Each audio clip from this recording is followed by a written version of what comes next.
don't want to let go. Eso no es mío, yo de orgullo, de orgullo. Eso no es mío llorar. And finally, I would like to call on Miss Annabelle Cruz to present a necklace that Ana Olivia had made in Ghana. Ana Olivia wore this necklace when she had to attend official functions representing Puerto Rico.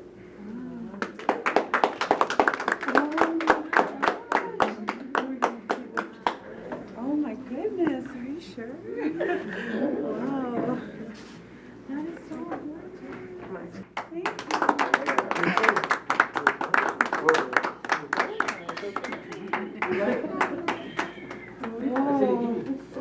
Dame de desinfante.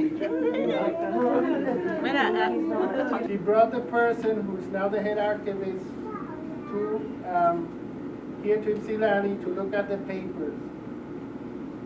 Now, the presentation Sandy has made all over the country and internationally about Ana Livia's life. I think she's going to Peru to present next week. And making sure Ana Livia's papers were safe and will be put in the internet so that students in the future can study her work.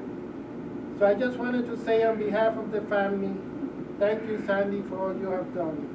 So by the end of his life, he had amassed this huge library, and not just books, but I think also artifacts.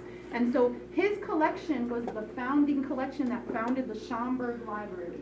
And the Schomburg Library in New York is a library on 135th Street, which contains the papers and collections of historical figures, black figures and leaders from throughout the 20th century. So it's very significant. It's actually called the Schomburg Library for Research in Black History and Culture, but it was actually started by a Puerto Rican. So this is, again, the perfect example of, again, the black and Puerto Rican, black and Latino communities. We've been so together, you know. And of course, that's where I found this letter, so it's very meaningful. So again, where the personal papers of various black leaders are housed.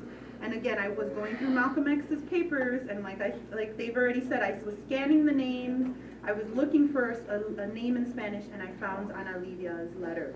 So one of the first things I noticed was that the letter was sent from Accra, Ghana, in '64. Within the first couple of paragraphs, I also realized that she was Puerto Rican.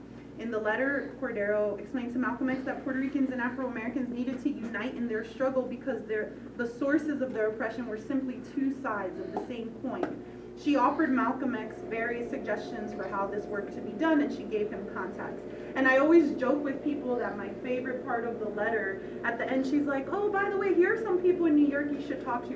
Some of them might be too militant for you. And I'm like, who is this woman? So cuando yo leyendo la carta, yo, ¿quién es esta mujer? Así como de tú, con Malcolm, y como estamos diciendo, los papeles están en Harvard, pero they're accessible online. So her papers, that the idea is that you can go to Harvard and look at it, but you can also just go to the website and download. So that was the idea. We just want to make it accessible to as many people as possible. So you can even use it with students here in Michigan, hopefully. So yeah.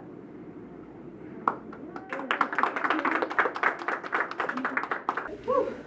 Ay, muchas gracias. Thank you so much. You have no idea. No se imaginan cómo me siento. Me siento tan agradecida. En realidad, no sé si lo considero ya como familia. No sé si me han aceptado, pero me siento, ¿cómo puedo explicar? Comenzar nada más con una carta y ahora estar con todos ustedes es uno de los mejores regalos que he podido tener en realidad.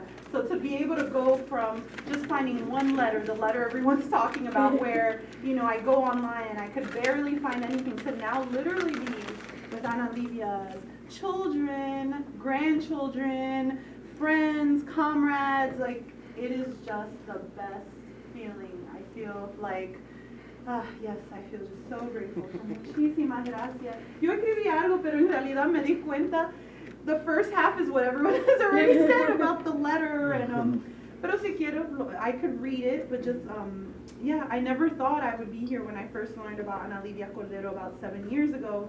I didn't think she would be the subject of my dissertation. I did not have plans of publishing a book on her, and I certainly didn't think that I would not only meet her family, but be welcomed by them and honored by them in such a beautiful and thoughtful way.